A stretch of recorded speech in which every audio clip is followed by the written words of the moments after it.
well, part of the whole podcast series is it's for people who want to kind of kickstart and do something and get over that fear barrier.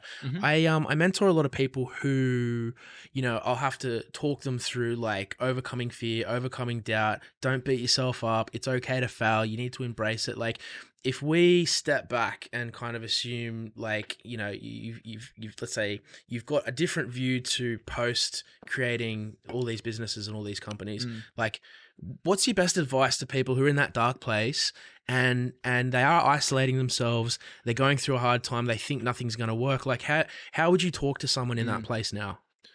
I think for me, and I've been back to that place a few times, thankfully it's not as dark and I'm not there as long. Good. For me, it's like finding the eye of the storm.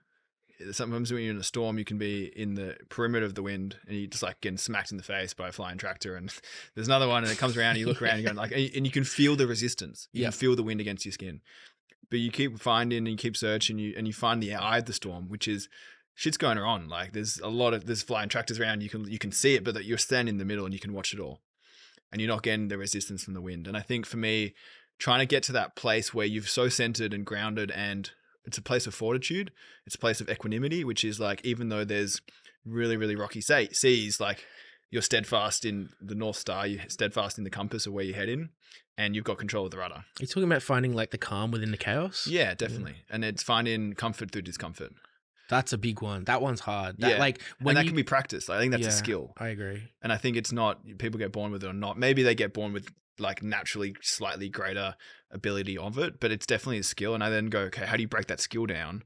And it's like, for me, it's like energy management is massive. So like sleep, diet, exercise, like 3 fundamentals. Yeah. Like sleep well, so then every night your biochemistry is reset. You've got your best chance to actually give your best to this point, because this is all about emotional regulation at this point. And sleep will be the number one factor for that long term.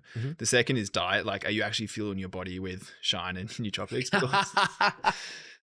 But also, like actually fueling your body with enough proteins and macros and energy to actually then go and do what you need to do.